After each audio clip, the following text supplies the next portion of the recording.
नमस्कार दोस्तों, स्वागत है आप सभी का आपके अपने चैनल गुरुकुल शिक्षा यूपी में। दोस्तों ये जो भाग है आपका सामान्य ज्ञान का भाग 1 है। हमने अब सामान्य ज्ञान की आपकी सीरीज़ स्टार्ट करी है जो कि आपके हर एग्ज़ाम के लिए इंपॉर्टेंट है। ये सभी जो प्रश्न हैं ये टॉप 25 प्रश्न हमने हर सीरीज़ में आपके छाट के लाएंगे। पहला सीरीज़ है, इसमें आपके 25 बहुत ज़्यादा महत्वपूर्ण प्रश्न आने वाले हैं जो कि आपके सुपर टेट, आपके यूपी पुलिस, मतलब हर एग्ज़ाम के लिए ही वो लाभदायक साबित होंगे। तो चैनल को सब्सक्राइब कर लीजिए, वीडियो को लास्ट तक जरूर देखें और अच्छा लगे तो लाइक कर दें और ज़्यादा से ज़्यादा दोस्तों तक शेयर कर दें। चलिए देखते हैं प्रश्नों को। लाभ का नव प्रवर्तन सिद्धांत किसने प्रतिपादित किया था? मार्शल, क्लार्क, शुम्पीटर या जॉन रॉबिन्स? तो आपको बताना है लाभ का नव प्रवर्तन सिद्धांत किसने प्रतिपादित किया था। दोस्तों अपना पेन और अपनी कॉपी लेके साथ बैठिए, जो भी इंपॉर्टेंट फैक्ट्स होंगे आपको पता चलते जाएंगे, आप उनको नोट डाउन करते जाना, क्योंकि एक प्रश्न से संबंधित जितने भी प्रश्न बनेंगे या उसके जितने भी आंसर होंगे हम आपको बताते जाएंगे। इसका राइट आंसर हो जाएगा शुम्पीटर। शुम्पीटर का पूरा नाम है जोसेफ ए शुम्पीटर, ठीक है, जोसेफ ए शुम्पीटर। प्रश्न नंबर 2 है, पृथ्वी के वातावरण में सबसे ज़्यादा पाया जाने वाला तत्व कौन सा है? इजी क्वेश्चन है। आर्गन, नाइट्रोजन, ऑक्सीजन और क्रिप्टन, इनमें से कौन सा है? तो वो है नाइट्रोजन, जो कि 78.07% पाया जाता है, ठीक है। प्रश्न नंबर 3 है, वह भारतीय कौन थे जो ब्रिटिश हाउस ऑफ कॉमन्स के सदस्य चुने गए थे? जयप्रकाश नारायण, दादा भाई नौरोजी, राम मनोहर लोहिया या सरोजिनी नायडू? तो वो कौन थे? उसका राइट आंसर हो जाएगा दादा भाई नौरोजी। इनके बारे में कुछ हम इंपॉर्टेंट चीज़ें हैं वो जान लेते हैं। इन्होंने लिबरल पार्टी के उम्मीदवार के रूप में फिन्सबरी में, देखिए मैंने इसके नीचे लिख भी रखा है, आप चाहो तो नोट डाउन कर लें। इन्होंने जो है लिबरल पार्टी के रूप में उम्मीदवार के रूप में इन्होंने फिन्सबरी से 1892 में इन्होंने जो है चुनाव जीता था और ये ब्रिटिश हाउस ऑफ कॉमन्स चुने गए थे। तो कुछ इंपॉर्टेंट चीज़ें आप नोट डाउन कर लीजिए इनको, या स्क्रीनशॉट ले लीजिए आप। प्रश्न नंबर 4 है, मोहम्मद बिन तुगलक ने अपनी राजधानी कहाँ से कहाँ बदली थी? दिल्ली से वारंगल, दिल्ली से देवगिरी, दिल्ली से मदुरै या दिल्ली से विजयनगर? तो ये मोहम्मद बिन तुगलक ने अपनी राजधानी कहाँ से कहाँ बदली थी? वो बदली थी इसने दिल्ली से देवगिरी, ठीक है। देवगिरी को दौलताबाद के नाम से भी हम लोग जानते हैं। और ये मोहम्मद बिन तुगलक जो था वो तुगलक वंश का सुल्तान था। किस वंश का सुल्तान था? वो तुगलक वंश का सुल्तान था, ठीक है। आप इसको नोट डाउन थोड़ा करते चलें। प्रश्न नंबर 5 है, किस राजवंश के शासनकाल में चीन की ग्रेट वॉल का निर्माण हुआ था? शुंग, तेंग, हेन या चिन? तो किस में हुआ था? तो ये हुआ था चीन में, चीन के शासनकाल में, ठीक है। अब चीन के अगर प्रथम सम्राट की बात करें तो वो थे क्वानशी हुआंग। आप इसको नोट डाउन कर लें, नाम थोड़ा अटपटा सा है। इन्होंने ही जो इनके ही शासनकाल में चीन का दीवार का निर्माण हुआ था। प्रश्न नंबर 6 है, पथरीले रेगिस्तान में एक दिशा में लगातार चलने वाली हवाएं क्या बनाती हैं? चिमनी, मशरूम चट्टान, यारडांग या करकरा? इसका राइट आंसर हो जाएगा वो यारडांग बनाती हैं। ये जो होते हैं ना यारडांग, ये बालू के स्तूप होते हैं जो रेगिस्तान में पाए जाते हैं। रेगिस्तानी जगह पे ज़्यादातर ये मिलते हैं, ठीक है। प्रश्न नंबर 7 है, स्पाइगमोमैनोमीटर दिए गए विकल्पों में से किस में रक्तदान को मापता है? शिराओं में, धमनियों में, आँखों में या श्लेष्मक में? तो ये किस में मापता है? ये मापता है धमनियों में। अगला प्रश्न है आपका, एक्स किरणों के उत्सर्जन का प्रतिकूल प्रभाव क्या है? रमन प्रभाव, काम्पटन प्रभाव, जीमन प्रभाव या प्रकाश विद्युत प्रभाव? दोस्तों अगर आप चैनल को पहली बार विजिट कर रहे हैं तो चैनल को सब्सक्राइब जरूर कर लें, ऐसे ही आपको इंपॉर्टेंट प्रश्न आपको मिलते रहेंगे। और वीडियो को शेयर जरूर कर दें। इसका राइट आंसर हो जाएगा प्रकाश विद्युत प्रभाव।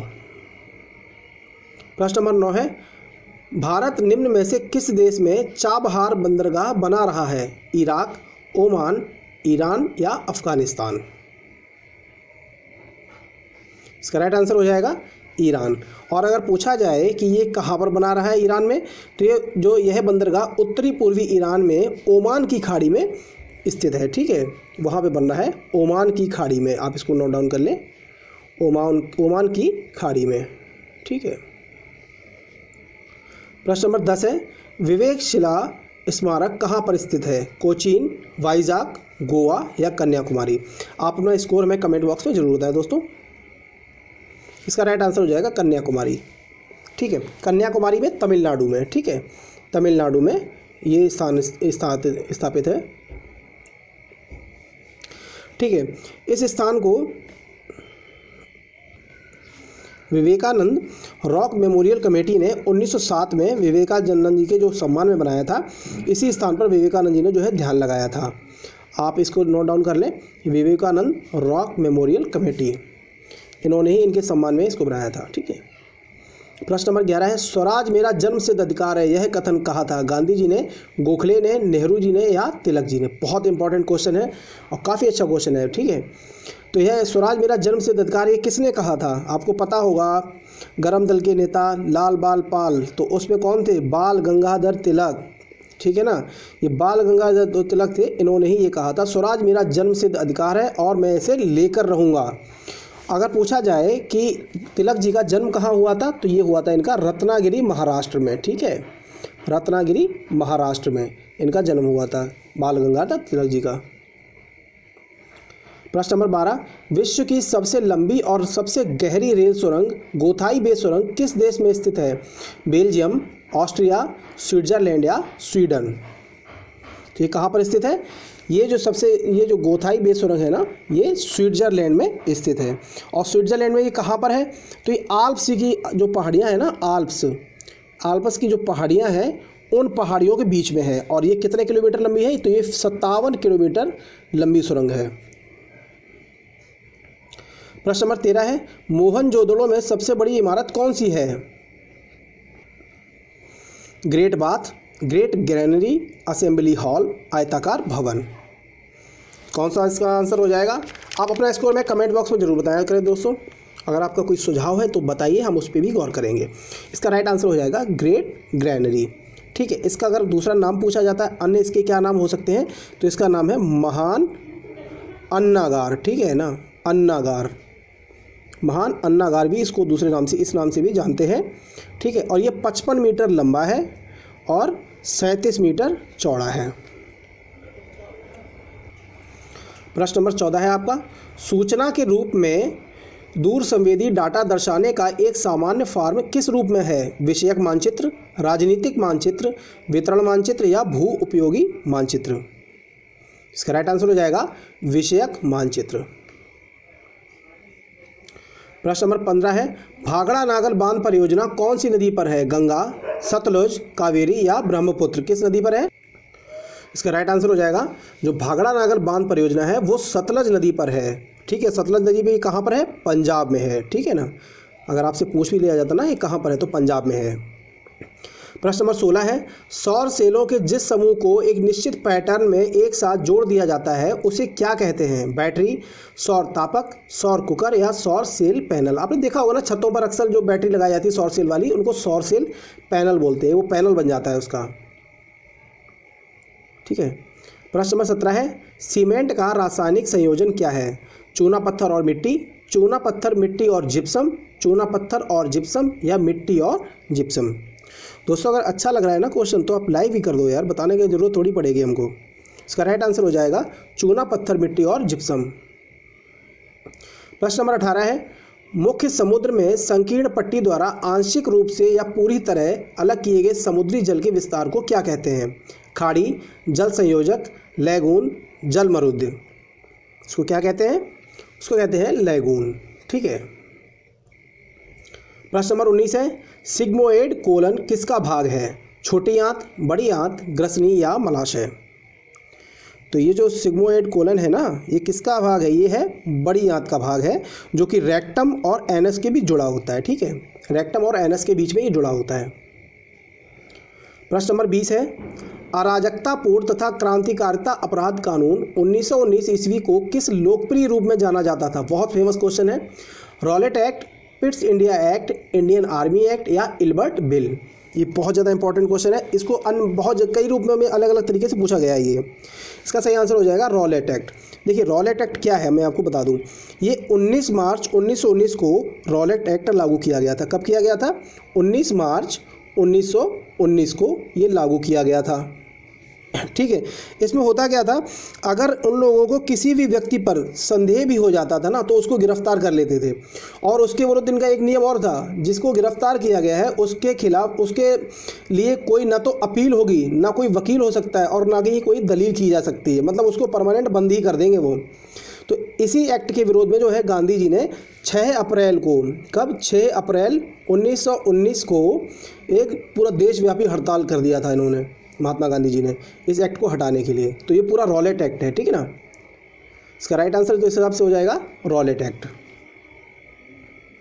प्रश्न नंबर 21 है, मांसपेशी को हड्डी से जोड़ने वाले ऊतक को क्या कहते हैं? उपास्थि तंतु, लिगामेंट, टेंडन या अंतरकाशी द्रव। तो मांसपेशियों को जो जोड़ता है वो क्या है? टेंडन जोड़ता है। प्रश्न नंबर 22 है, भारतीय नागरिकता किसके द्वारा दी जाती है? इंपॉर्टेंट क्वेश्चन है। भारत के राष्ट्रपति द्वारा, प्रधानमंत्री द्वारा, गृह मंत्रालय द्वारा या विदेश मंत्रालय द्वारा? तो किसके द्वारा दी जाती है? वो गृह मंत्रालय के द्वारा दी जाती है। अब इससे संबंधित कुछ प्रश्न मैं आपको बता दूं। जो नागरिकता संबंधी जो प्रावधान है ना, वो कहाँ पर है मैं बता दूं आपको, संविधान के भाग 2 में, ठीक है, संविधान के भाग 2 में, और अनुच्छेद जो है 5 से 11 में जो है नागरिकता संबंधी प्रावधान है अपने भारतीय संविधान में। आप इसको नोट डाउन कर लें। प्रश्न नंबर 23, इसीलिए तो मैं बोलता हूँ अपना पेन और अपनी कॉपी साथ लेके बैठिए। प्रश्न नंबर 23 है, निम्न में से किसको लोकनायक के रूप में जाना जाता था? C.F. एंड्रज, जयप्रकाश नारायण, चित्तरंजन दास या आशुतोष मुखर्जी? तो लोकनायक के रूप में किसको जाना जाता था? वो जाना जाता था जयप्रकाश नारायण जी को, ठीक है। अब इनका नारा क्या था? जयप्रकाश नारायण जी ने एक नारा भी दिया था, वो नारा था इनका समग्र क्रांति, ठीक है ना। पूछ ले अगर कभी, समग्र क्रांति नारा किसने दिया था? तो वो दिया था जयप्रकाश नारायण ने। देखिए ऐसा ना थोड़ा टाइप करने में दिक्कत हो जाती है, अब थोड़ा सुन लिया करिए, थोड़ा समझ लिया करिए। प्रश्न नंबर 24 है, यांत्रिक ऊर्जा को विद्युत ऊर्जा में रूपांतरित करने के लिए किसका प्रयोग किया जाता है? डायनामो, माइक्रोफोन, विद्युत मीटर या बैटरी? तो यांत्रिक ऊर्जा को अगर विद्युत ऊर्जा में रूपांतरित करेंगे तो उसके लिए डायनामो की ज़रूरत पड़ती है। प्रश्न नंबर 25 है और आज का लास्ट प्रश्न है। प्रश्न नंबर 25, अशोक के आक्रमण के दौरान कलिंग की राजधानी कौन सी थी? तक्षशिला, पाटलिपुत्र, उज्जैन या तोशाली? इसका राइट आंसर हो जाएगा तोशाली, ठीक है। इसी युद्ध के बाद जो है ना अशोक ने धम्म विजय की नीति अपनाई थी। अगर पूछ लिया जाता है ना किसके, कौन से युद्ध के बाद, तो अशोक के आक्रमण, जो कलिंग की राजधानी तोशाली थी, और इसी के जो अशोक का जो आक्रमण हुआ था, इसी के बाद इन्होंने, अशोक ने धम्म विजय की नीति अपनाई थी। दोस्तों देखो, मैंने बहुत ही कम समय में ज़्यादा से ज़्यादा क्वेश्चन देने की कोशिश करिए। आप वीडियो को लाइक करें और शेयर करें, चैनल को सब्सक्राइब कर लें। Thank you.